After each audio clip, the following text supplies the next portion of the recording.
ಓಂ ತತ್ಸತ್. ರಾಘವೇಂದ್ರ ಸ್ವಾಮಿಗಳು ಮಹಾಭಾರತ ತಾತ್ಪರ್ಯ ನಿರ್ಣಯ ಆಶಯ ಸಂಗ್ರಹ ಅನ್ನುವ ಗ್ರಂಥವನ್ನು ಮಾಡಿದ್ದಾರೆ. ರಾಘವೇಂದ್ರ ಸ್ವಾಮಿಗಳು ಸುಮಾರು ವರ್ಷಗಳ ಕಾಲ ಮಕ್ಕಳಿಗೆ ಪಾಠ ಮಾಡಿದವರು. ಅವರು ಮಕ್ಕಳಿಗೆ ಅರ್ಥ ಆಗಬೇಕು ಅಂತ ಮೊದಲು ಸಂಕ್ಷಿಪ್ತವಾಗಿ ಕ್ಲುಪ್ತವಾಗಿ ತಿಳಿಸಿದ ಮೇಲೆ ಮುಂದೆ ಅಧ್ಯಯನದಲ್ಲಿ ಮಕ್ಕಳು ಬೆಳೀತಾರೆ. ಇದು ಒಬ್ಬ ಒಳ್ಳೆಯ ಶಿಕ್ಷಕನ ಧೋರಣೆ ಕೂಡ ಹೌದು. ರಾಘವೇಂದ್ರ ಸ್ವಾಮಿಗಳು ಎಲ್ಲ ಶಿಕ್ಷಕರಿಗೆ ಆದರ್ಶಪ್ರಾಯರು. ಶಿಕ್ಷಕನಿಗೆ ಎಷ್ಟೇ ವೈದುಷ್ಯ ಇದ್ದರೂ ಮಕ್ಕಳ ಲೆವೆಲ್ಲಿಗೆ ಇಳಿದು ಮಕ್ಕಳಿಗೆ ಎಷ್ಟು ಹೇಳಿದರೆ ಅರ್ಥ ಆಗತ್ತೆ ಅಷ್ಟನ್ನು ಹೇಳಬೇಕಾಗತ್ತೆ. ಆಮೇಲೆ ಮಕ್ಕಳೇ ತಿಳ್ಕೊತಾರೆ. ಹಾಗೆ ರಾಘವೇಂದ್ರ ಸ್ವಾಮಿಗಳು ಇಷ್ಟೇ ವಿದ್ವಾಂಸರಾಗಿ ಜ್ಞಾನಿಗಳಾಗಿ ಎಷ್ಟೂ ಅರ್ಥಗಳನ್ನು ಹೇಳಬಲ್ಲವರಾಗಿದ್ದರೂ ಕೂಡ ನಮ್ಮ ಮೇಲಿನ ದಯೆಯಿಂದ ಮಕ್ಕಳು ಮೊದಲು ಇಷ್ಟು ಅರ್ಥ ಮಾಡಿಕೊಳ್ಳಲಿ, ಕ್ರಮೇಣ ಬೆಳೆಯಲಿ ಅನ್ನುವ ನಿರ್ಮಲವಾದ ಒಂದು ಪ್ರೀತಿಯಿಂದ ಅಂತಃಕರಣದಿಂದ ಈ ಗ್ರಂಥಗಳನ್ನು ರಚನೆ ಮಾಡಿದ್ದಾರೆ. ರಾಘವೇಂದ್ರ ಸ್ವಾಮಿಗಳ ಈ ಗ್ರಂಥವನ್ನು ಓದುವವರಿಗೆ ಮಹಾಭಾರತ ತಾತ್ಪರ್ಯ ನಿರ್ಣಯದ ಯಾವ ಅಧ್ಯಾಯದಲ್ಲಿ ಎಷ್ಟು ವಿಷಯಗಳಿದೆ ಅನ್ನೋದು ಗೊತ್ತಾಗ್ಬಿಡುತ್ತೆ. ಆಮೇಲೆ ಮಹಾಭಾರತ ತಾತ್ಪರ್ಯ ನಿರ್ಣಯವನ್ನೇ ಓದ್ತಾ ಅದನ್ನೇ ಅಧ್ಯಯನ ಮಾಡ್ತಾ ಅದರಲ್ಲೇ ಬೆಳೆಯಬಹುದು. ಸುಮ್ಮನೆ ಹೇಳಿದ್ದಲ್ಲ. ಅಪ್ಪಣ್ಣಾಚಾರ್ಯರು ತವ ಸಂಕೀರ್ತನಂ ವೇದಶಾಸ್ತ್ರಾರ್ಥ ಜ್ಞಾನ ಸಿದ್ಧಯೇ ಅಂತ ರಾಘವೇಂದ್ರ ಸ್ವಾಮಿಗಳ ಹೆಸರನ್ನು ಹೇಳ್ತಾ ಇದ್ದರೆ ವೇದ ಶಾಸ್ತ್ರ ಎಲ್ಲದರ ಅರಿವು ಬರುತ್ತೆ ಅಂತ. ಹಾಗೆ ರಾಘವೇಂದ್ರ ಸ್ವಾಮಿಗಳ ನೆನಪಿನೊಂದಿಗೆ ರಾಘವೇಂದ್ರ ಸ್ವಾಮಿಗಳ ಮೇಲಿನ ಉತ್ಕಟವಾದ ಗೌರವದೊಂದಿಗೆ ನಾವು ಈ ಸಂಚಿಕೆಯಲ್ಲಿ ಮಹಾಭಾರತ ತಾತ್ಪರ್ಯ ನಿರ್ಣಯ ಆಶಯ ಸಂಗ್ರಹ ಅನ್ನುವ ಕೃತಿಯ 30ನೇ ಶ್ಲೋಕವನ್ನು ನೋಡಲಿದ್ದೇವೆ. ಸ್ಮೃತ್ವಾಯಂ ದ್ಯುಸರಿತ್ಸುತೋ ವಸುರಭೂತ್ ರಾಜ್ಯಂ ಯದಾಶ್ವಾಸಿತಃ ನಿರ್ದುಃಖೋತ ಜಿಗೋಪಧರ್ಮ ನಿರತಃ ಜಿತ್ವಾ ಸ್ವರಾಜ್ಯಂ ಕಲಿಂ ಯಪ್ಪಾರ್ಥಂ ಸಮಬೋಧಯತ್ ಮೃತ ಶಿಶುಂ ಯೋ ಜೀವಯತ್ ಪಾಂಡವೈಃ ಯೋ ಯಜ್ಞಂ ಸಮಕಾರಯತ್ ಬಹುಧನೈಃ ಧ್ಯಾಯಾಮಿತಂ ಕೇಶವಂ. ಅನುಶಾಸನ ಪರ್ವದ ಕೊನೆಯ ಭಾಗ. ಭೀಷ್ಮಾಚಾರ್ಯರು ತಮ್ಮ ಶರೀರದಿಂದ ಉತ್ಕ್ರಾಂತಿಯನ್ನು ಪಡೆದರು. ಉತ್ಕ್ರಾಂತಿ ಅಂದರೆ ಮೇಲಣ ಜಿಗಿತ. ಇನ್ನೂ ಹೇಳೋದಾದರೆ ಊರ್ಧ್ವ ಪ್ರಯಾಣ ಉತ್ಕ್ರಾಂತಿ. ದೇವರನ್ನು ನೋಡ್ತಾ ದೇವರನ್ನೇ ನೆನಪಿಸಿಕೊಳ್ತಾ ಇದ್ದರು. ಕಡೇ ಕ್ಷಣದಲ್ಲಿ ಭೀಷ್ಮಾಚಾರ್ಯರ ಮನಸ್ಸು ತನ್ನ ಮೂಲ ರೂಪವನ್ನು ನೆನೆಸಿಕೊಂಡಿತು. ಅದರಿಂದಾಗಿ ಅವರು ವಸು ಆದರು, ಮೋಕ್ಷವನ್ನು ಹೊಂದಲಿಲ್ಲ. ಅದು ದೇವರ ಸಂಕಲ್ಪ. ಮೋಕ್ಷವನ್ನು ಹೊಂದುತ್ತಾರೆ, ಈಗಲ್ಲ. ಅದರಿಂದಾಗಿ ಸ್ಮೃತ್ವ, ಯಾವ ಕೃಷ್ಣನನ್ನು ನೆನಪಿಸಿಕೊಂಡು ದ್ಯುಸರಿತ್ಸತಃ ಭೀಷ್ಮಾಚಾರ್ಯರು ವಸುಹು ಅಭೂತ್, ತನ್ನ ಮೂಲ ರೂಪವಾದ ವಸು ಆದರೋ. ಯದಾಶ್ವಾಸಿತಃ, ಮತ್ತೆ ಕಥೆ ಮುಂದುವರಿಯಿತು. ಆ ಭೀಷ್ಮಾಚಾರ್ಯರ ಆಶ್ವಾಸನೆಯನ್ನು ಪಡೆದುಕೊಂಡ ಯುಧಿಷ್ಠಿರ ಜುಗೋಪ, ಭೂಮಿಯನ್ನು ಕಾಪಾಡಿದ. ನಿರ್ದುಃಖ, ತನ್ನ ದುಃಖವನ್ನೆಲ್ಲ ಕಳೆದುಕೊಂಡ. ಅವನಿಗೆ ದೊಡ್ಡ ಸಮಸ್ಯೆ. ಯುದ್ಧಕ್ಕಿಂತ ಮೊದಲು ಅರ್ಜುನನಿಗೆ ಡೌಟ್ ಬಂತು, ಯುದ್ಧ ಮಾಡಬೇಕಾ ಇಲ್ವಾ ಅಂತ. ಯುದ್ಧ ಆದಮೇಲೆ ನಾನು ಮಾಡಿದ್ದು ಸರಿಯಾ ಅಲ್ವಾ ಅಂತ ಧರ್ಮರಾಜನಿಗೆ ಡೌಟ್ ಬಂತು. ಈ ಇಬ್ಬರು ಅಣ್ಣ ತಮ್ಮಂದಿರ ಹಿನ್ನೆಲೆಯಲ್ಲಿ ನಮ್ಮ ಇಡೀ ವಾಂಗ್ಮಯಕ್ಕೆ ಮೂಲವಾದ ಗೀತೆ, ಶಾಂತಿ ಪರ್ವ, ಅನುಶಾಸನ ಪರ್ವ ಮತ್ತು ಮುಂದಣ ಅನುಗೀತೆ ಇವಿಷ್ಟು ಬಂತು. ನಿರ್ದುಃಖೋಥ ಜುಗೋಪ, ಹೀಗೆ ದುಃಖವನ್ನು ಕಳೆದುಕೊಂಡ ಧರ್ಮರಾಜ. ಧರ್ಮನಿರತಃ ಜುಗೋಪ, ಧರ್ಮದಲ್ಲಿಯೇ ರತನಾಗಿ ಪಾಲನೆ ಮಾಡಿದ. ಆಮೇಲೆ ಕಲಿಯನ್ನು ಗೆದ್ದ. ಕಲಿಯುಗ ಶುರು ಆಗೋಗಿತ್ತು ವಾಸ್ತವವಾಗಿ. ಯಾವಾಗ ಗೊತ್ತಾ?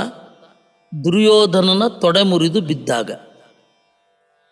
ದುರ್ಯೋಧನನ ತೊಡೆ ಮುರಿದು ಬಿದ್ದ ಮೇಲೆ 36 ವರ್ಷಗಳ ಕಾಲ ಪಾಂಡವರು ರಾಜ್ಯಭಾರ ಮಾಡಿದ್ದಾರೆ. ಒಂದು ವಿಷಯವನ್ನು ನಾವು ತಿಳ್ಕೊಳ್ಬೇಕು. ಕನ್ನಡದಲ್ಲಿ ಒಂದು ಗಾದೆ ಇದೆ. ಈಗ ಯಾರೂ ಗಾದೆಯನ್ನು ಬಳಸ್ತಾ ಇಲ್ಲ. ಕನ್ನಡದಲ್ಲಿ ಒಂದು ಗಾದೆ ಇತ್ತು, ಅಂತೂ ಇಂತೂ ಕುಂತಿ ಮಕ್ಕಳಿಗೆ ರಾಜ್ಯ ಇಲ್ಲ ಅಂತ. ಪಾಂಡವರು ಕಷ್ಟಪಟ್ಟು ರಾಜ್ಯ ಸಂಪಾದನೆ ಮಾಡಿ ಕೂಡಲೇ ಅವರು ಪರಂಧಾಮಕ್ಕೆ ಹೋದರು ಅನ್ನೋ ರೀತಿಯಲ್ಲಿ ಜನರ ಭಾವನೆ ಇತ್ತು. ವಾಸ್ತವವಾಗಿ 36 ವರ್ಷಗಳ ಕಾಲ ರಾಜ್ಯಭಾರ ಮಾಡಿದ್ದಾರೆ. ಹಾಗೆ ರಾಜ್ಯಭಾರ ಮಾಡುವಾಗ ಕಲಿ ಅಡ್ಡ ಮಾಡಿದ. ಕಲಿ ಮತ್ತು ಬಲಿ. ಭೀಮಸೇನನನ್ನು ಕಳುಹಿಸಿದ ಧರ್ಮರಾಜ. ದರನೆ ಕಲಿಯನ್ನು ಎಳೆತಂದ. ಭೀಷ್ಮಾಚಾರ್ಯರು ಹೇಳಿದ ರೀತಿಯಿಂದ ದೇವರನ್ನು ಆರಾಧನೆ ಮಾಡಿ ಕಲಿಯನ್ನು ಗೆದ್ದಿದ್ದ. ಆ ಕಲಿ ಅವನನ್ನು ಕರ್ಕೊಂಡು ಬಂದಾಗ ಕೃಷ್ಣ ಎದುರುಗಡೆ ಇದ್ದ. ಕಲಿಯನ್ನು ಕೇಳಿದ, ಕಲೇ ಕಿಮಿತಿ ಮೇ ರಾಷ್ಟ್ರಂ ವಿಪ್ಲಾವಯಸಿ ದುರ್ಮತೆ. ಏ ಕಲಿಯೇ, ಏಕಾಗಿ ನನ್ನ ರಾಷ್ಟ್ರವನ್ನು ಹಾಳು ಮಾಡ್ತಾ ಇದ್ದಿ ಅಂತ. ಅದಕ್ಕೆ ಅವನು ಹೇಳಿದ, ದುರ್ಯೋಧನ ಬಿದ್ದ ಮೇಲಿಂದ ನನ್ನ ಕಾಲ ಅಂದ ಅವನು. ಕರೆಕ್ಟ್, ದುರ್ಯೋಧನ ಬಿದ್ದ ಮೇಲಿಂದ ನಿನ್ನ ಕಾಲವೇ. ಆದರೆ ನಾನು ಬಲಿಷ್ಠ. ಯಾರಿಗೆ ಬಲ ಇರುತ್ತೋ ಅವರ ರಾಜ್ಯ. ರಾಜಾವ ಕಾಲ ಕಾರಣಂ, ಕಾಲೋವ ಕಾರಣಂ ರಾಜ್ಞಃ, ರಾಜಾವ ಕಾಲ ಕಾರಣಂ ಇತಿತೆ ಸಂಶಯೋ ಮಾಭೂತ್, ರಾಜ ಕಾಲಸ್ಯ ಕಾರಣಂ. ಕಾಲಕ್ಕೆ ರಾಜಕಾರಣನೋ ರಾಜಕಾಲನಿಗೆ ಕಾರಣನೋ ಎನ್ನದಿರು. ರಾಜ ಕಾಲಕ್ಕೆ ಕಾರಣ. ನಾನು ಕೃಷ್ಣನ ಅನುಗ್ರಹವನ್ನು ಪಡೆದವನು, ಭೀಮಸೇನಾರ್ಜುನರ ಬೆಂಬಲವನ್ನು ಪಡೆದವನು. ಇಂತಹ ನಾನು ಧಾರ್ಮಿಕವಾಗಿಯೇ ರಾಜ್ಯಭಾರ ಮಾಡ್ತೇನೆ. ನನ್ನ ಆಳ್ವಿಕೆಯಲ್ಲಿ ನೀನು ಕಾಲಿಡಬಾರದು. ನನ್ನ ಆಳ್ವಿಕೆಯಲ್ಲಿ ಮಾತ್ರ ಅಲ್ಲ, ನನ್ನ ತಲೆಮಾರು ಮುಗಿಯುವ ತನಕ 1000 ವರ್ಷ ಕಡೆಯ ರಾಜಕ್ಷೇಮಕ ಅಂತ. ಅವನಿಗೆ ಮಕ್ಕಳಿಲ್ಲ. ಅವನಾದಮೇಲೆ ನೀನು ಬರೋದಿದ್ದೇ ಇದೆ. ನಾನು ಹೋದ ಮೇಲೆ ನೀನು ಕೆಲವು ಸಂಗತಿಗಳಲ್ಲಿ ಇರಬೇಕು, ಕೆಲವು ಸಂಗತಿಗಳಲ್ಲಿ ಇರಬಾರ್ದು. ಯಾವ ಸಂಗತಿಯಲ್ಲಿ ಇರಬಾರ್ದು? ಮುಖ್ಯವಾಗಿ ಯಾವ ಸಂಗತಿಯಲ್ಲಿ ಇರಬಾರ್ದು ಗೊತ್ತಾ? ನೀನು ಗಡಿಯಲ್ಲಿ ಇರಬಾರ್ದು. ಗಡಿ ವಿವಾದ ಬರಬಾರ್ದು ಯಾರಿಗೂ ಕೂಡ. ಗಡಿಯಲ್ಲಿ ಕೆಲಸ ಮಾಡಬಾರ್ದು. ಕಲಿ ಅಂದ್ರೆ ಏನರ್ಥ? ಗಡಿ ರೇಖೆಯ ವಿವಾದ ಬರಬಾರ್ದು ಅಂತ. ಸೀಮಾ ಆಧಿಹಿ. ಆಧಿ ಅಂತಂದರೆ ಒಬ್ಬನಲ್ಲಿ ಇಟ್ಟು ನೀನು ಈ ಹಣವನ್ನು ನೋಡಿಕೊಂಡಿರು, ನಾನು ಬಂದಮೇಲೆ ತಗೊಳ್ತೇನೆ. ಇದನ್ನು ನ್ಯಾಸ ಅಂತ ಕರೀತಾರೆ. ಆಧಿ, ಅದನ್ನೇ ನ್ಯಾಸ. ಆ ನ್ಯಾಸಕ್ಕೆ ದುಡ್ಡು ತೆಗೆದುಕೊಳ್ಳುವ ಪದ್ಧತಿ ಪ್ರಾಚೀನ ಭಾರತದಲ್ಲಿ ಇರಲಿಲ್ಲ. ಈಗ ಅದೊಂದು ಜೀವಿಕೆ. ಬ್ಯಾಂಕುಗಳು ಏನು ಮಾಡ್ತವೆ? ನಾವು ಹೋಗಿ ಏನಾದರೂ ಡೆಪಾಸಿಟ್ ಮಾಡಿದರೆ ನಿಮ್ಮ ವಸ್ತುವನ್ನು ನಾವು ರಕ್ಷಣೆ ಮಾಡ್ತೇವೆ, ಅದಕ್ಕೆ ನೀವು ದುಡ್ಡು ಕೊಡಿ ಅಂತ ಕೇಳುತ್ತೆ. ಬ್ಯಾಂಕೆಲ್ಲ ಬಿಡ್ರಿ, ಒಂದು ದೇಶ ಈ ರೀತಿ ನಡೀತಾ ಇದೆ. ನಿಮ್ಮ ಡೆಪಾಸಿಟನ್ನು ಕ್ಷೇಮವಾಗಿ ರಕ್ಷಿಸಿ ಒಂದು ದೇಶ ನಡೀತಾ ಇದೆ. ಪ್ರಾಚೀನ ಭಾರತದ ಪ್ರಕಾರ ಕಲಿ ಅಲ್ಲಿ ಪ್ರವೇಶ ಮಾಡಿದ ಅಂತ. ಏನು? ನೀವು ಯಾವುದೋ ಕಾರಣಕ್ಕಾಗಿ ಒಬ್ಬನ ಹತ್ರ ನಿಮ್ಮ ಸಂಪತ್ತನ್ನು ನ್ಯಾಸ ಮಾಡಿ ಹೋದ ಮೇಲೆ ಅದನ್ನು ರಕ್ಷಣೆ ಮಾಡಬೇಕು. ನಾನು ನಿನ್ನ ಸೊತ್ತನ್ನು ರಕ್ಷಣೆ ಮಾಡ್ತೇನೆ, ದುಡ್ಡು ಕೊಡು ಅಂತ ಕೇಳಬಾರದು ಅನ್ನೋದು ಪ್ರಾಚೀನ ಭಾರತದ ಧೋರಣೆ. ಇವತ್ತು ಕೇಳಿದ್ರೆ ವಿಚಿತ್ರ ಅಂತ ಅನಿಸುತ್ತೆ, ಆದರೆ ಇದು ಹ್ಯುಮ್ಯಾನಿಟೇರಿಯನ್ ಕಾನ್ಸೆಪ್ಟಿನಲ್ಲಿ ಇದೂ ಕೂಡ ಒಂದು. ಆ ಕಾರಣದಿಂದ ನೀನು ಆದಿಯ ವಿಚಾರದಲ್ಲಿ ನಾನು ಮತ್ತೆ ನನ್ನ ತಲೆಮಾರು ಹೋಗೋ ತನಕ ಬರಬಾರದು ಅಂದಿದ್ದ ಧರ್ಮರಾಜ. ಸೀಮಾ ಆಧಿ ಬಹುವಾಕ್ಯಂ ಮೆಜಾರಿಟಿ ವಿನ್ಸ್ ಅಲ್ವೇ. ಈ ಮೆಜಾರಿಟಿ ಅಂತನ್ನೋದು ಹೆಚ್ಚು ಎಲ್ಲಿ ಇರುತ್ತೆ ಸಂಖ್ಯೆ, ಅಲ್ಲಿ ಅವರ ಪರ್ಪಸ್ಸೇ ಬೇರೆ ಆಗತ್ತೆ, ಅವರ ಮೋಟಿವೇ ಬೇರೆ ಆಗತ್ತೆ, ಅವರು ನ್ಯಾಯ ನಿರ್ಣಯ ಮಾಡಲಿಕ್ಕೆ ಆಗಲ್ಲ. ಅದರಿಂದಾಗಿ ಮೆಜಾರಿಟಿ ಅನ್ನೋದ್ರ ಮೇಲೆ ಯಾವುದೇ ಕಾರಣಕ್ಕೂ ನಿರ್ಣಯವನ್ನು ತಗೊಳ್ಬಾರದು. ಈ ಮೂರು ನನ್ನ ಕಾಲದಲ್ಲಿ ಮತ್ತು ನನ್ನ ಮಕ್ಕಳ ಕಾಲದಲ್ಲಿ, ನನ್ನ ವಂಶದ ಕಾಲದಲ್ಲಿ, ಕ್ಷೇಮಕನ ತನಕ ನೀನು ಕಾಲಿಡಬಾರದು. ಈ ಮೂರು ವಿಚಾರದಲ್ಲಿ ಕಾಲಿಡಬಾರದು. ನೋಡಿ, ಮುಂದೆ ಎಲ್ಲ ಇದೇ ದೊಡ್ಡದಾಗಿರೋದು, ಇದೇ ದೊಡ್ಡದಾಗಿ ಸಮಸ್ಯೆಗಳು ಒಳಗಾಗಿರೋದು. ಆ ಕಾರಣದಿಂದ ಈ ಮೂರರಲ್ಲಿ ಬರಬೇಡ ಅಂತ ಹೀಗೆ ಕಲಿಯನ್ನು ಗೆದ್ದು ಧರ್ಮರಾಜ ರಾಜ್ಯಭಾರ ಮಾಡ್ತಾ ಇದ್ದ. ಆಮೇಲೆ ಒಂದು ಸರ್ತಿ ಕೃಷ್ಣ ಅರ್ಜುನರು ತಿರುಗಾಡ್ತಾ ಇರಬೇಕಾದ್ರೆ ಅರ್ಜುನ ಹೇಳಿದ, ಕೃಷ್ಣ ನೀನವತ್ತು ರಣರಂಗದಲ್ಲಿ ಹೇಳಿದಿ, ಅದೆಲ್ಲ ಮರ್ತೋಗಿದೆ ನನಗೆ, ಇನ್ನೊಮ್ಮೆ ಹೇಳು. ಆಗ ಕೃಷ್ಣ ಬೈದ, ನೀನು ಮರ್ತು ಬಿಡೋದಾ, ಹಾಗೆ ಹೀಗೆ. ಆದರೂ ಕೂಡ ಹೇಳಿದ. ಅದೇ ಅನುಗೀತೆ ಅಂತ ಕರೀತಾರೆ. ಗೀತೆ, ಭಗವದ್ಗೀತೆ ಭೀಷ್ಮ ಪರ್ವದಲ್ಲಿ ಬರುತ್ತೆ, ಮತ್ತೆ ಆಶ್ವಮೇಧಿಕ ಪರ್ವದಲ್ಲಿ ಅನುಗೀತೆ ಬರುತ್ತೆ. ಸರಿ, ಧರ್ಮರಾಜನಿಗೆ ಇತ್ತ ನಾನು ಅಶ್ವಮೇಧ ಯಾಗದಿಂದ ದೇವರನ್ನು ಆರಾಧನೆ ಮಾಡಬೇಕು ಅಂತ ಅನ್ನಿಸಿತು. ಹಾಗೆ ಅನ್ನಿಸುವುದಕ್ಕೆ ಮೊದಲು ಕೃಷ್ಣ ಊರಿಗೆ ಹೊರಟಿದ್ದ, ಉದಂಕನ ಭೇಟಿ ಮಾಡಿದ. ಆ ಭಾಗವನ್ನು ರಾಘವೇಂದ್ರ ಸ್ವಾಮಿಗಳು ಇಲ್ಲಿ ಅವರು ಬರೆದಿಲ್ಲ. ಯಾಕೆ ಅಂದರೆ ನೀವು ಅಲ್ಲಿ ಮೂಲವನ್ನು ನೋಡಿ ಅಂತ, ಇದ್ರ ಉದ್ದೇಶ ಅಷ್ಟೆ. ಅದಾದ ಮೇಲೆ ಧರ್ಮರಾಜನಿಗೆ ಅನ್ನಿಸಿತು ಅಶ್ವಮೇಧ ಯಾಗವನ್ನು ಮಾಡಬೇಕು ಅಂತ. ಕಳುಹಿಸಿದ ದೂತರನ್ನು. ದೂತರು ಹೋಗಿ ಹೇಳಿದ್ರು.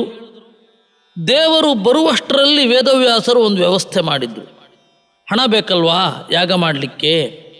ನೋಡು, ಮರುತ್ತ ಮೊದಲಾದವರು ಯಾಗ ಮಾಡಿ ಆ ಹಿಮಾಲಯದ ಒಂದು ಜಾಗದಲ್ಲಿ ದೊಡ್ಡ ನಿಧಿ ಇದೆ, ಅದನ್ನು ತಗೊಂಡು ಬನ್ನಿ. ಯಜ್ಞದಲ್ಲಿ ಉಳಿದದ್ದಕ್ಕೆ ಅಧಿಕಾರಿ ಯಾರು ಅಂತಂದರೆ ಶಿವ. ಆ ಶಿವನ ಅಂತರ್ಯಾಮಿಯಾಗಿರುವವನು ಪರಶುರಾಮ.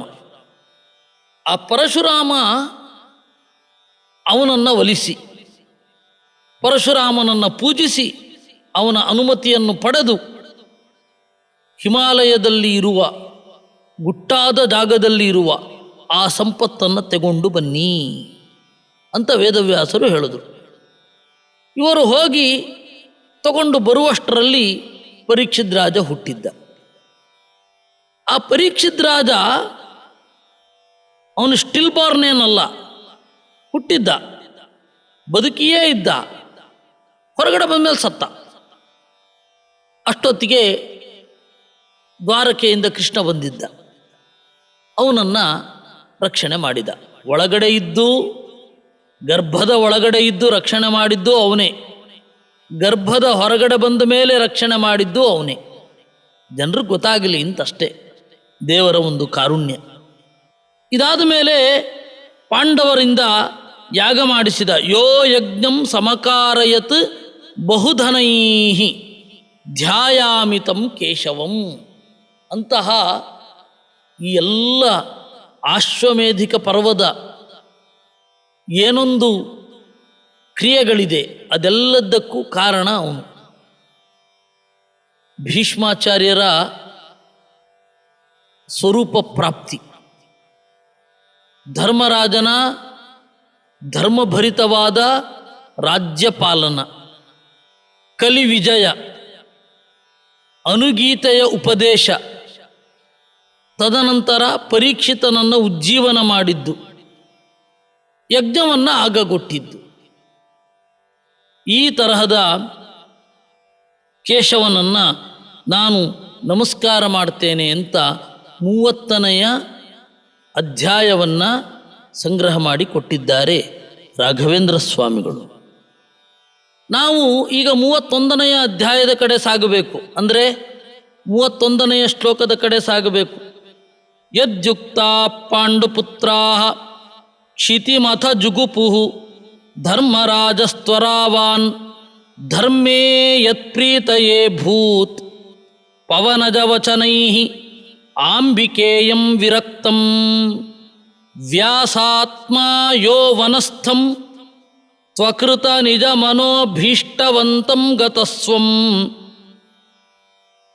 ನಾಥಂ ಪಾರ್ಥಾಃ ಸ್ಮರಂತಃ ಮುಮುದುರಪಿ ಪದಂ ಯಸ್ಯ ಕೃಷ್ಣಂ ತಮೀಡೇ. ಆಮೇಲೆ ಪಾಂಡವರು ಇಡೀ ಭೂಮಿಯನ್ನು ಚೆನ್ನಾಗಿ ಪಾಲನೆ ಮಾಡಿದರು.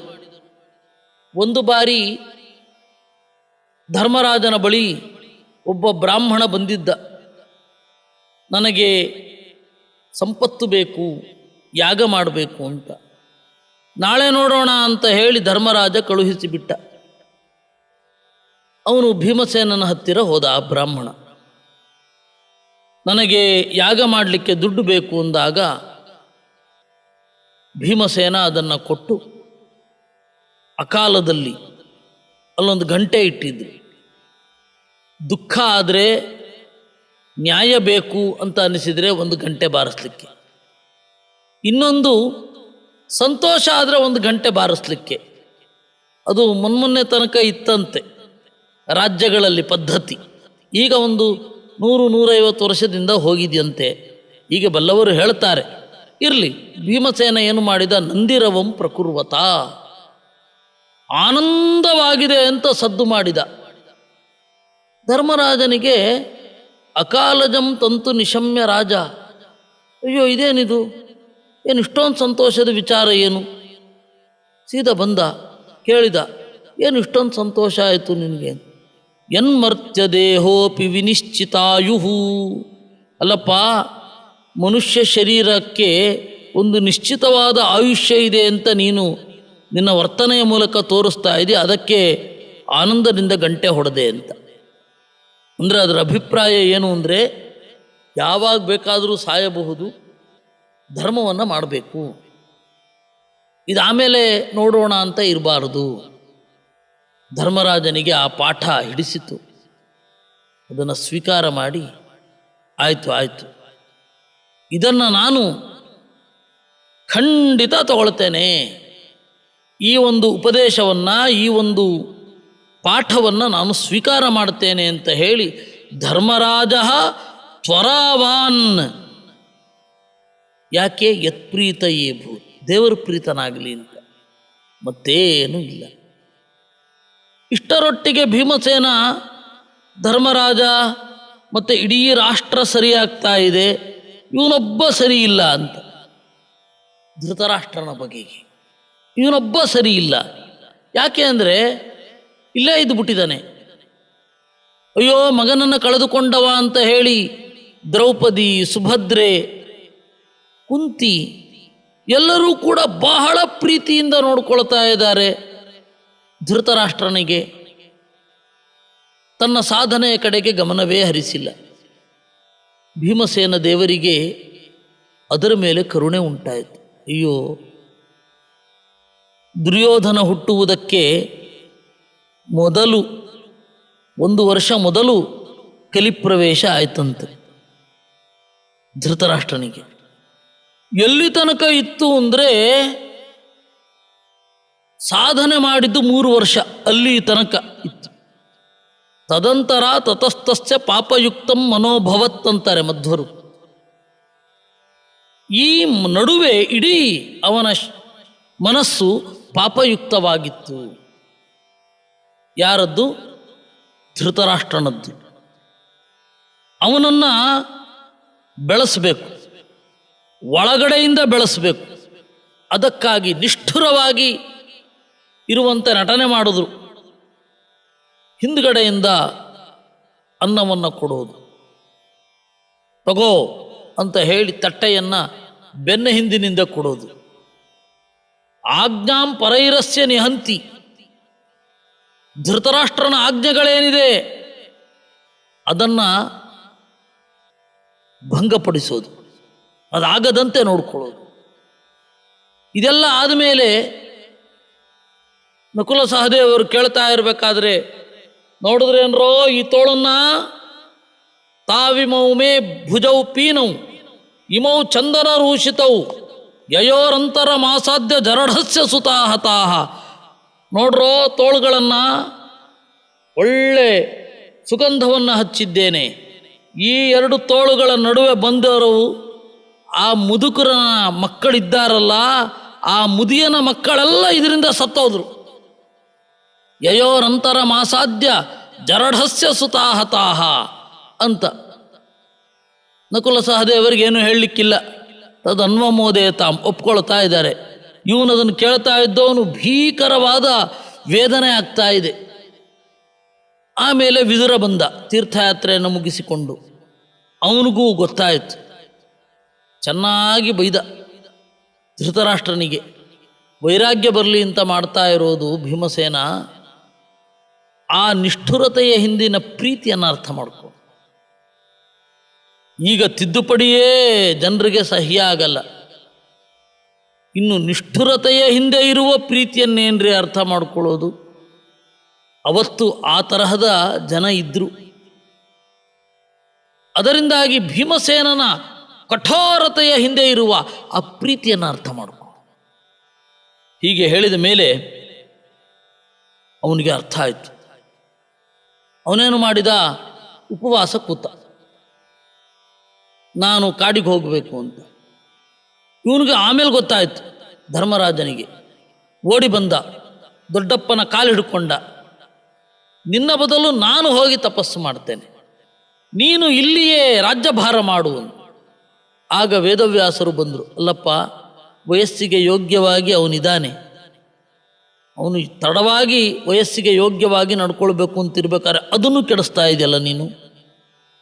ಪ್ರಾಕ್ಸಿ ವಾರು, ಪ್ರಾಕ್ಸಿ ತಪಸ್ಸು ಇವುಗಳೆಲ್ಲ ಸರಿ ಹೋಗಲ್ಲ. ನಮ್ಮ ಪರವಾಗಿ ಅವರು ತಪಸ್ಸು ಮಾಡ್ತಾರೆ, ನಮಗೆ ಒಳ್ಳೆಯದಾಗತ್ತೆ, ಈ ತರಹ ಎಲ್ಲಿಯೂ ಇಲ್ಲ. ನಮ್ಮ ಪರವಾಗಿ ನಾವೇ ತಪಸ್ಸು ಮಾಡಬೇಕು. ಆದ್ದರಿಂದ ಹೋಗು, ನಿನ್ನ ದೊಡ್ಡಪ್ಪನಿಗೆ ಅನುಮತಿ ಕೊಡು ಅಂತ ಹೇಳಿದಾಗ ಅವನು ಧರ್ಮರಾಜ ಆಯಿತು ಅಂತ ಒಪ್ಪಿದ. ಶ್ರಾದ್ದ ಎಲ್ಲ ಮಾಡ್ತೇನೆ ಅಂತ ಹೋದ. ಅವರು ಬಿಡಲಿಲ್ಲ. ದುರ್ಯೋಧನನಿಗೆ ಶ್ರಾದ್ದ ಮಾಡಬಾರ್ದು ಅಂತ.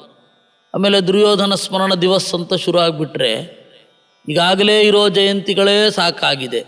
ಅದರಲ್ಲಿ ದುರ್ಯೋಧನ ಜಯಂತಿ, ದುಶ್ಯಾಸನ ಜಯಂತಿ ಇವುಗಳೆಲ್ಲ ಈ ಸರ್ಕಾರದವರು ಜಾರಿಗೆ ತಂದುಬಿಡೋರು. ಅಂತಹವರು ಅದೆಲ್ಲ ಬೇಡ ಅಂತಂದರು.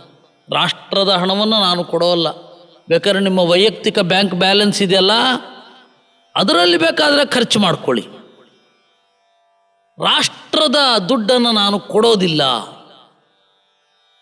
ಈಗ ಉಲ್ಟಾ, ನಮಗೆ ಇಷ್ಟ ಆಗುವ ಕಾರ್ಯಕ್ರಮಕ್ಕೆ ವೈಯಕ್ತಿಕ ಬ್ಯಾಂಕ್ ಬ್ಯಾಲೆನ್ಸ್ ಕೊಡಲ್ಲ, ಮತ್ತೆ ರಾಷ್ಟ್ರದ ದುಡ್ಡನ್ನು ಕೊಡ್ತೇವೆ. ಈ ರೀತಿಯೆಲ್ಲ ಭಾವನೆ. ಅಲ್ಲಿ ನೋಡಿ, ನಾನು ರಾಷ್ಟ್ರದ ಹಣ ಕೊಡಲ್ಲ ಅಂದ ಭೀಮಸೇನ. ಸರಿ, ಗುಣಗಿಕೊಂಡು ಧರ್ಮರಾಜ ಮತ್ತು ಅರ್ಜುನ ಅವರ ವೈಯಕ್ತಿಕವಾದ ಹಣವನ್ನು ಕೊಟ್ಟರು. ಇದನ್ನೂ ಹೋಗಿ ವಿದುರ ಹೇಳಿದ ಧೃತರಾಷ್ಟ್ರನಿಗೆ. ಭೀಮಸೇನಲ್ಲಿ ಸಿಟ್ಟು ಮಾಡಿಕೊಳ್ಬೇಡ, ಅವನ ಕಾಳಜಿಯನ್ನು ಅರ್ಥ ಮಾಡ್ಕೋ. ಹೀಗಾಯ್ತು. ಅದಾದ ಮೇಲೆ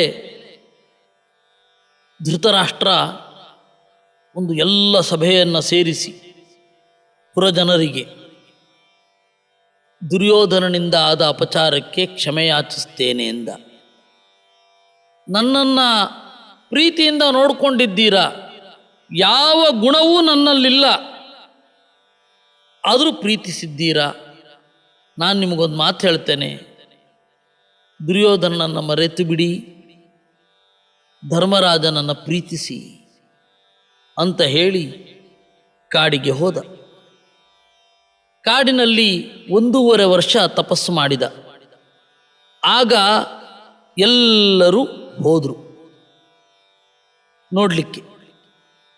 ಅಲ್ಲಿ ನೋಡುವಾಗ ವಿದುರ ಸನ್ಯಾಸ ತಗೊಂಡ್ಬಿಟ್ಟಿದ್ದ. ಅವನು ತನ್ನ ಕಣ್ಣಿನಿಂದ ನಿರ್ಯಾಣವನ್ನು ಹೊಂದಿದ.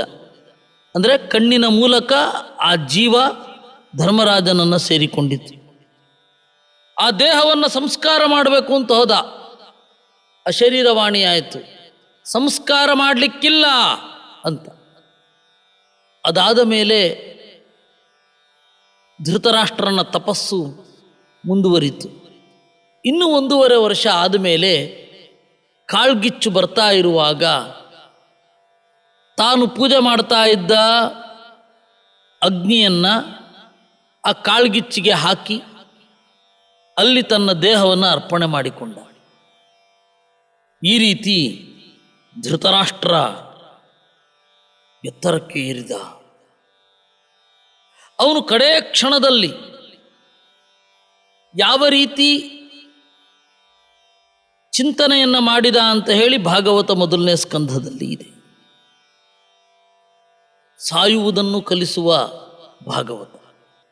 ಬದುಕುವುದನ್ನು ಕಲಿಯಿರಿ ಕರೆಕ್ಟ್, ಸಾಯುವುದನ್ನು ಕಲಿಯಿರಿ ಅಂತಲೂ ಭಾಗವತ ಹೇಳಿದೆ.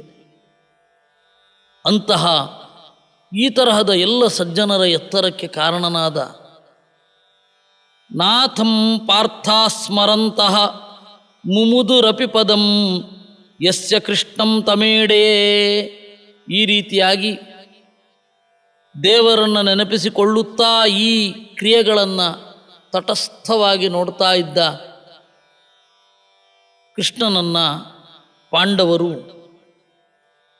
ಭಜಿಸಿ ಸಂತೋಷವನ್ನು ಹೊಂದಿದರು. ಅಂತಹ ದೇವರನ್ನು ನಾನು ಪ್ರಾರ್ಥನೆ ಮಾಡ್ತೇನೆ ಅಂತಾರೆ ರಾಘವೇಂದ್ರ ಸ್ವಾಮಿಗಳು. ಯೋ ಯಷ್ಟಾ ವಿಪ್ರಚಾಪಾತ್ ಯದುಕುಲಮವಧೀತ್ ಅರ್ಥಿತೋಗಾತ್ ಸ್ವಲೋಕೆ ದೇವೈಃ ಭೈಷ್ಮ್ಯಾದ್ಯುಪೇತೋ ಯದನು ನಿಜಪದಂ ಪಾಂಡವ ಅಪ್ಯವಾಪುಃ ದೈತ್ಯಾ ಯದ್ವೇಷತೋಂಧೆ ತಮಸಿ ನಿಪತಿತಾ ಬುದ್ಧರೂಪೋ ಭವದ್ಯಃ ಕಲ್ಕ್ಯಾತ್ಮಾಂತೆ ಕಲೇರ್ಯಃ ಕುಜನ ನಿಧನ ಕೃತ್ ಪಾತು ಸೋಸ್ಮಾನ್ ಮುಕುಂದಃ. ಯೋ ಯಷ್ಟ, ದೇವರೇನು ಮಾಡಿದ, ಕಡೆಯ ದಿವಸಗಳು ಯಾಗವನ್ನು ಮಾಡಿದ. ಚೆನ್ನಾಗಿ ಯಾಗ ಮಾಡಿದಾಗ ಆ ಯಾಗದ ಸಂದರ್ಭದಲ್ಲಿ ಕೆಲವು ಯದುಕುಲದ ಕಿರಿಯರಿಗೆ ದುರ್ಬುದ್ಧಿ ಬಂತು. ಸಾಂಬನಿಗೆ ಹೆಣ್ಣು ವೇಷವನ್ನು ಹಾಕಿ ಗರ್ಭಿಣಿಯಂತೆ ಮಾಡಿ ಋಷಿಗಳ ಹತ್ರ ಹೋಗಿ, ಋಷಿಗಳೇ, ಈ ಗರ್ಭಿಣಿ ಯಾವ ಮಗುವನ್ನು ಹೆರುತ್ತಾಳೆ, ಕಿಂ ಸ್ವಿತ್ ಸಂಜನಯಿಷ್ಯತಿ, ಗಂಡು ಮಗುವೋ ಹೆಣ್ಣು ಮಗುವೋ. ಅವರು ದೇವರ ಸಂಕಲ್ಪದಂತೆ ಸಿಟ್ಟು ಮಾಡಿಕೊಂಡು ಜನಯಿಷ್ಯತಿ ಓ ಮಂದಾಹ ಮುಸಲಂ ಕುಲನಾಶನಂ, ನಿಮ್ಮ ಕುಲವನ್ನೇ ನಾಶ ಮಾಡುವ ಒನಕೆಯನ್ನು ಹೆರ್ತಾಳೆ, ಹೋಗ್ರಿ ಅವಿವೇಕಿಗಳ ಅಂದ್ಬಿಟ್ರು. ಆಗ ಇವರು ಹೋಗಿ ಹೇಳಿದ್ರು. ಆ ಒನಕೆ ಹೊರಗಡೆ ಬಂತು ಅವನ ಶರೀರದಿಂದ. ಆ ಒನಕೆಯನ್ನು ಉಗ್ರಸೇನ ಕುಟ್ಟಿ ಪುಡಿ ಮಾಡಿಸಿ ಸಮುದ್ರದಲ್ಲಿ ಎಸೆದು ಬಿಟ್ಟ. ಆ ಸಮುದ್ರದಲ್ಲಿ ಎಸೆದ ಒನಕೆಯ ತುಂಡುಗಳು ತೀರಕ್ಕೆ ಬಂದು ಆಯ್ತೆ ಹುಲ್ಲಾಗಿ ಬೆಳೀತು. ಎಲ್ಲಿ ಕಬ್ಬಿಣದ ಚೂರು, ಎಲ್ಲಿ ಗಿಡ, ದೇವರ ಸಂಕಲ್ಪ ಅಷ್ಟೇ, ಮತ್ತೇನೂ ಇಲ್ಲ ಇದರಲ್ಲಿ. ಹೀಗೆ ತಾನೇ ವಿಪ್ರಶಾಪವನ್ನು ಉಂಟು ಮಾಡಿ ಯದುಕುಲವನ್ನು ಸಾಯಿಸಲಿಕ್ಕೆ ದೇವರು ಮಾಡಿದ ಉಪಾಯ. ಆಮೇಲೆ ಒಂದು ಬಾರಿ ಪ್ರಭಾಸ ಕ್ಷೇತ್ರಕ್ಕೆ ಹೋಗೋಣ ಅಂದ ದೇವರು. ಆಯಿತು ಅಂತ ಅಲ್ಲಿಗೆ ಹೋಗಿ ಜಪ ತರ್ಪಣ ಪೂಜೆ ಯಜ್ಞ ಎಲ್ಲ ಮಾಡಿ ಆದಮೇಲೆ ವಿಪ್ರರಿಗೆ ದಾನ ಮೊದಲಾದವುಗಳೆಲ್ಲ ಆದಮೇಲೆ ಎಲ್ಲ ಮುಗಿದ ಮೇಲೆ ಮದ್ಯ ಕುಡಿದ್ರು. ಮದ್ಯ ಕುಡಿದಾಗ ಗಹಗಹಿಸಿ ನಕ್ಕ ಪ್ರದ್ಯುಮ್ನ. ಯಾಕೆ ಅಂದರು, ಕೃತವರ್ಮನನ್ನು ಬೈದ ಅವನು. ಈ ಸಾತ್ಯಕಿ ಮತ್ತು ಕೃತವರ್ಮ ಇಬ್ಬರು ಯಾದವರೇ. ಆಗ ಪ್ರೈವೇಟ್ ಆರ್ಮಿ ಇಟ್ಟುಕೊಳ್ಳುವಂತಹ ಒಂದು ಪರ್ಮಿಷನ್ ಇತ್ತು. ಇವಾಗ ಯಾವುದೋ ಕೊರಿಯಾದಲ್ಲಿರಬೇಕು, ಪ್ರೈವೇಟ್ ಆರ್ಮಿಯನ್ನು ಮೇಂಟೈನ್ ಮಾಡಬಹುದು ನಿಮ್ಮ ಹತ್ರ ದುಡ್ಡಿದ್ರೆ. ಹಾಗೆ ಯಾದವರಲ್ಲಿಯೂ ಪರ್ಮಿಷನ್ ಇತ್ತು. ಆ ಪ್ರೈವೇಟ್ ಆರ್ಮಿ ಇಟ್ಕೊಂಡಿದ್ದಕ್ಕೆ ಕೃತವರ್ಮನನ್ನು ಬಂದು ದುರ್ಯೋಧನ ಕರ್ಕೊಂಡೋದ. ಕೃತವರ್ಮ ದುರ್ಯೋಧನನ ಪರವಾಗಿ ಪಾಂಡವರ ವಿರುದ್ಧವಾಗಿ ಹೋರಾಡಿದ. ಪ್ರೈವೇಟ್ ಆರ್ಮಿ ಇದ್ದದ್ದಕ್ಕೆ ಸಾತ್ಯಕಿ ಅರ್ಜುನನ ಕಡೆ ಹೋದ. ಅರ್ಜುನ ಅವನಿಗೆ ಗುರು. ಅವನು ಅಲ್ಲಿ ಯುದ್ಧ ಮಾಡಿದ. ಇದಾಗಿದ್ದು. ಅದರಿಂದಾಗಿ ಯಾವತ್ತೂ ಕೂಡ ಕೃತವರ್ಮ ಮತ್ತು ಸಾಂಬ ಒಂದು ಪಾರ್ಟಿ, ಅದೇ ರೀತಿ ಪ್ರದ್ಯುಮ್ನ ಮತ್ತು ಸಾತ್ಯಕಿ ಒಂದು ಪಾರ್ಟಿ. ಆ ಸಾತ್ಯಕಿಯ ಪಾರ್ಟಿಯಲ್ಲಿ ಇದ್ದದ್ರಿಂದ ಪ್ರದ್ಯುಮ್ನ ತಮಾಷೆ ಮಾಡಿದ. ಏನು ಶೂರನೋ ಕೃತವರ್ಮ, ನೀನು ಆ ಅಶ್ವತ್ಥಾಮನ ಜೊತೆ ಸೇರಿಕೊಂಡು ರಾತ್ರಿ ಮಲಗಿದವರನ್ನು ಕೊಂದ್ಯಲ್ಲೋ ಮಾರಾಯ, ಬಡ್ಕೋಬೇಕು ನಿನ್ನ ಪರಾಕ್ರಮಕ್ಕೆ ಅಂದ. ಅವನಿಗೆ ಸಿಟ್ಟು ಬಂತು ಕೃತವರ್ಮನಿಗೆ. ನೀವೇನು ದೊಡ್ಡ ವೀರರಾ, ಶಿಖಂಡಿಯನ್ನು ಮುಂದೆ ನಿಲ್ಲಿಸಿ ಭೀಷ್ಮಾಚಾರ್ಯನ ಕೊಂದ್ರಿ, ಧ್ಯಾನ ಮಾಡ್ತಾ ಇರೋ ದ್ರೋಣಾಚಾರ್ಯನ ಕೊಂದ್ರಿ, ಭೂರಿಶ್ರವತನ ಕೊಂದ್ರಿ, ರಥದ ಚಕ್ರ ತೆಗಿತಾ ಇರುವಾಗ ಕರ್ಣನನ್ನು ಕೊಂದ್ರಿ. ಬರ್ತಾರೆ ನಮಗೆ ಹೇಳಲಿಕ್ಕೆ ಅಂತಂದ. ಅಲ್ಲಿಂದ ಜಗಳ ಶುರು ಆಯಿತು. ಏನು ಆಯುಧಗಳಿಲ್ಲ, ಪಾತ್ರೆಗಳಲ್ಲಿ ಹೊಡೆದಾಡ್ಕೊಂಡ್ರು. ಕಡೆಗೆ ಆ ಹುಲ್ಲು ಇತ್ತಲ್ಲ, ಆ ಹುಲ್ಲು ಹಿಡಿದ್ರೆ ಅದು ಇದಾಗಿ ಹೋಯಿತು, ಆಯುಧ ಆಗಿ ಹೋಯಿತು. ಅದರಿಂದ ಹೊಡ್ಕೊಂಡು ಅವರಿಬ್ಬರ ಜಗಳವನ್ನು ನಿಲ್ಲಿಸಲಿಕ್ಕೆ ಅಂತ ಹೇಳಿ ಕೃಷ್ಣ ಹೋದರೆ ಕೃಷ್ಣನಿಗೆ ಹೊಡಿಲಿಕ್ಕೆ ಬಂದ್ಬಿಟ್ರು. ಹಾಳಾಗ್ರಿ ಹೋಗ್ರಿ ಅಂತ ಹೇಳಿ ದೇವರೇನು ಮಾಡಿದ, ಅಲ್ಲಿ ಒಂದು ಕಡೆ ಕೂತ್ಕೊಂಡು ತನ್ನ ಬಲಕಾಲಿನ ಮೇಲೆ ಎಡಕಾಲನ್ನು ಹಾಕಿಕೊಂಡು ಕೂತ. ಆವಾಗ ದೇವರ ಅಂಗಾಲು ಕಾಣುತ್ತೆ. ಆ ಅಂಗಾಲು ಎಷ್ಟು ಚಂದ ಇತ್ತು ಅಂತಂದರೆ ದೂರದಿಂದ ಅದು ಪಕ್ಷಿ ಥರ ಕಂಡಿತ್ತು. ಭೃಗು ಇದ್ದಾನಲ್ಲ, ಪಾದಪ್ರಹಾರ ದೋಷೇಣ ತಂಭೃಗುಂ ವ್ಯಾಧತಾಂ ಗತಂ. ದೇವರ ಎದೆಗೆ ತುಳಿದದ್ದರಿಂದ ಆ ಭೃಗು ಜರ ಅನ್ನುವ ವ್ಯಾಧ ಆಗಿ ಇದ್ದ. ಬೇಡ, ಅವನು ಬಿಟ್ಟ ಬಾಣ ಬಂದು ಚುಚ್ಕೊಳ್ತು. ಅವನು ಬಂದು ತಪ್ಪಾಯಿತು ಅಂತ ಕೇಳ್ಕೊಂಡ, ಸರಿ ಹೋಯ್ತು ಅವನಿಗೆ. ಅವನ ತಪ್ಪನ್ನು ದೇವರು ಕ್ಷಮಿಸಿದ. ತನ್ನ ಶರೀರದಂತೆ ಇರುವ ಇನ್ನೊಂದು ಶರೀರವನ್ನು ಸೃಷ್ಟಿ ಮಾಡಿ ದೇವರು ಪರಂಧಾಮಕ್ಕೆ ಹೋದ. ಇದು ಗೊತ್ತಿಲ್ಲದೆ ಇದ್ದವ್ರು ಏನು ಅನ್ಕೋತಾರೆ, ನೋಡಿ ಕೃಷ್ಣನ ಶರೀರ ಅಲ್ಲಿ ಬಿತ್ತು ಅಂತ ಅನ್ಕೋತಾರೆ. ಅವನು ಹೊರಡುವಾಗ ದೇವರು ಅರ್ಜುನನಿಗೆ ಹೇಳಿ ಕಳಿಸಿದ ದಾರುಕನ ಮೂಲಕ, ಬಂದೆಲ್ಲ ವ್ಯವಸ್ಥೆ ಮಾಡಲಿ ಅಂತ. ಅರ್ಜುನ ಬಂದು ಎಲ್ಲ ನೋಡಿ ಎಲ್ಲರಿಗೂ ವ್ಯವಸ್ಥೆ ಮಾಡಿ ಇವರ ಶರೀರಕ್ಕೆಲ್ಲ ಸಂಸ್ಕಾರ ಮಾಡಿ ದ್ವಾರಕೆಗೆ ಹೋಗಿ ವಸುದೇವನಿಗೆ ಹೇಳಿದ. ವಸುದೇವ ಅವರವರ ರೀತಿಯಲ್ಲಿ ದೇಹತ್ಯಾಗ ಮಾಡಬಹುದು ಅಂತ ಎಲ್ಲರಿಗೂ ಅನೌನ್ಸ್ ಮಾಡಿದ. ಕೃಷ್ಣನ ಪತ್ನಿಯರು ಕೆಲವರು ಬೆಂಕಿಯಲ್ಲಿ ಹಾರಿದ್ರು, ಕೆಲವರು ಯೋಗದಿಂದ ದೇಹತ್ಯಾಗ ಮಾಡಿದ್ರು. ಹೀಗೆ ಒಬ್ಬೊಬ್ಬರು ಒಂದೊಂದರಿಂದ.